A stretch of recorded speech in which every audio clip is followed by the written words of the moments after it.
दोस्तों, बॉलीवुड में हीरो तो बहुत हुए, लेकिन असली हीरो और दिल वाला हीरो बस एक ही था, धर्मेंद्र सिंह देओल। मैं जट यमला पगला दीवाना हो रब्बा साडे उठे वो मरदी है। बसंती इन कुत्तों के सामने मत नाचना। हिंदुस्तान की हर लड़की उनकी दीवानी थी। मैं तेरे इश्क में मरना चाहूं कहीं। उनकी पर्सनैलिटी ही कुछ ऐसी थी। लड़कियां तो छोड़ो, बॉलीवुड के दिग्गज अभिनेता दिलीप कुमार भी उनकी पर्सनैलिटी देखकर बहुत इम्प्रेस हुए थे। मैंने पहली बार धर्म को देखा था और देखते ही मुझे मेरे दिल में उमंग पैदा हुई कि अल्लाह मुझको ऐसे ही बनाया होता तो। आज हम उनकी जिंदगी के सफर को शुरू से आखिर तक मजेदार, इमोशनल और सच्चाई के साथ समझेंगे। चलिए शुरू करते हैं। बचपन। गांव का सुनहरा लड़का। 8 दिसंबर 1935 पंजाब के छोटे से गांव साहनेवाल में एक साधारण परिवार में धर्म सिंह देओल पैदा हुए। बचपन में बहुत ही शरारती पर दिल के बहुत नरम। खेतों में खेलना, नहर के पास बैठकर गाने गाना और फिल्मों को चुपके से देखना, यही थी उनकी दुनिया। लेकिन भाई, दिल में अंदर ही अंदर आग जल रही थी, एक दिन बड़ी स्क्रीन पर आने की। मैं तुमसे भी ज्यादा ऊंची आवाज में बोल सकता हूँ। बॉम्बे का सफर, स्ट्रगल की असली कहानी। ना तो जेब में पैसे, ना रहने का कमरा, ना कोई पहचान। धर्मेंद्र आए बॉम्बे सिर्फ सपनों का बोझ लेकर। दिन में ऑडिशंस, रात में बेंच पर सोना। कई लोग बोले, हीरो जैसा चेहरा नहीं है, बॉडी नहीं है। दुनिया में लाख लोग आते हैं हीरो बनने, कौन याद रखेगा? लेकिन धर्मेंद्र ने दिल से जवाब दिया, मेरे पास सच्चाई है और हिम्मत है, एक दिन सब पहचानेंगे। और वो दिन आया। Rise of the he man film, Phool Aur Patthar 1966। Dharmendra देश के ही मैन बन गए।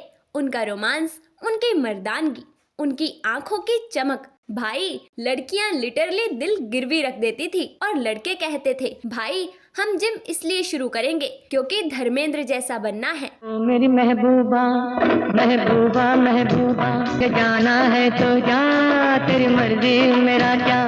पहली वाइफ प्रकाश कौर। यहाँ कहानी दिल को छूती है। उस समय धर्मेंद्र बिल्कुल स्ट्रगल में थे, तभी उनकी शादी प्रकाश कौर से हुई। प्रकाश कौर साधारण घर की सीधी, बेहद शांत और सबसे बड़ी बात, धर्म की तकलीफ को समझने वाली। जब पैसे नहीं थे, ना काम था, ना शोहरत, वहीं प्रकाश ने घर को संभाला, बच्चों को पाला और धर्मेंद्र को हौसला दिया। सनी और बॉबी का बचपन इसी माँ की गोद में प्यार से खिला। कई बार धर्मेंद्र रात को रोते थे कि कब मेरा टाइम आएगा, और प्रकाश कहती, बस लगे रहो, भगवान बड़े हैं। ये था सच्चा प्यार, त्याग वाला, आंसू वाला। फिर जिंदगी में आई हेमा मालिनी। अब आता है सबसे फिल्मी turn. Hema Malini, grace, beauty, dignity. Dharmendra, strong, romantic, थोड़ा एक्स्ट्रा लव वाला। दोनों ने साथ फिल्में की और दिल तो दिल है, वो संभालना चाहता है तो भी नहीं संभलता।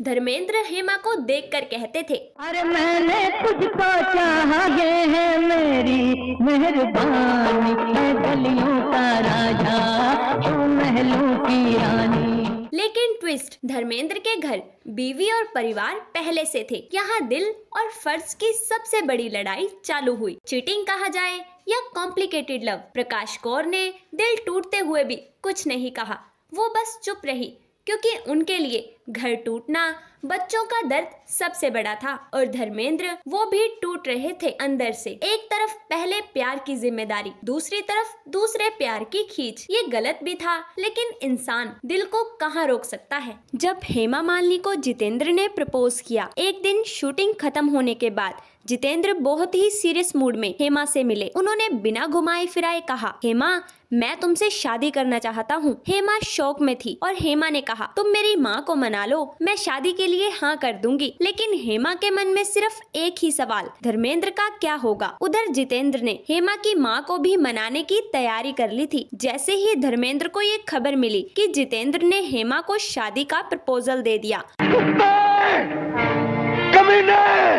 तुम मुझसे बच कर नहीं जा सकता। उसका खून खौल उठा। उन्होंने कुछ नहीं सोचा, बस एक ही काम किया। वो सीधे जितेंद्र की गर्लफ्रेंड शोभा कपूर के पास पहुँचे। शोभा उस समय जितेंद्र की जिंदगी की सबसे खास इंसान थी। धर्मेंद्र ने गुस्से में कहा, चलो मेरे साथ, जितेंद्र से बात करनी है। शोभा भी हैरान थी, लेकिन उन्हें लगा कि मामला बिगड़ चुका होगा।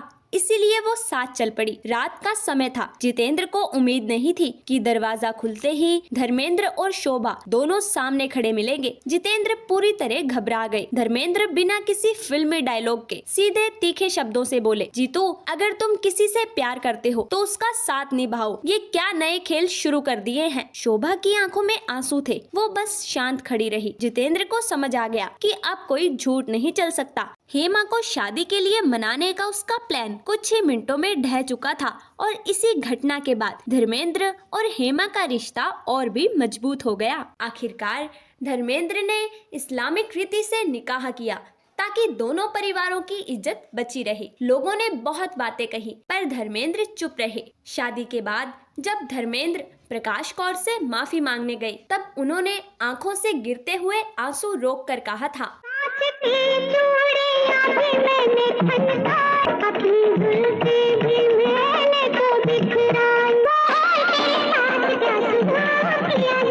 चलिए छोड़ ही देती हूँ क्योंकि मैं तुमसे प्यार भी तो करती हूँ। और आज भी धर्मेंद्र वो अपने दोनों परिवारों को बराबर प्यार देते हैं। फैमिली, दो घर एक दिल। एक तरफ सनी देओल, बॉबी देओल, दूसरी तरफ ईशा देओल, आहाना देओल और बीच में धर्मेंद्र जो सबका दिल है। नवंबर 2025 के फर्स्ट वीक में धर्मेंद्र की तबीयत काफ़ी ख़राब होने की वजह से उन्हें मुंबई के एक निजी अस्पताल में एडमिट करवाया गया था, जहां से कुछ लोगों ने उनकी मौत की अफवाह उड़ा दी थी, जिसके बाद उसकी फैमिली काफ़ी हर्ट हुई थी, जिसके लिए हेमा मालिनी, सनी देओल और बॉबी देओल ने काफ़ी मीडिया को खरी खोटी सुनाई थी, क्योंकि मीडिया चैनल्स जैसे कि आज तक जैसे चैनलों ने भी इनकी मौत की सरेआम टीवी पे अफवाह चला दी थी। हरामजादे कुत्ते, मैं तेरा खून पी जाऊंगा। मैं भी तेरे खून की कसम खाकर कहता हूँ, एक एक को चुन चुन के मारूंगा, चुन चुन के मारूंगा।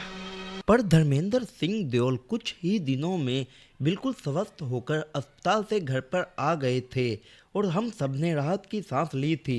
लेकिन किस्मत को शायद कुछ और ही मंजूर था और आज 24 नवंबर 2025 को वह अफवाह सच्चाई बन गई और हमारे सामने आ गई।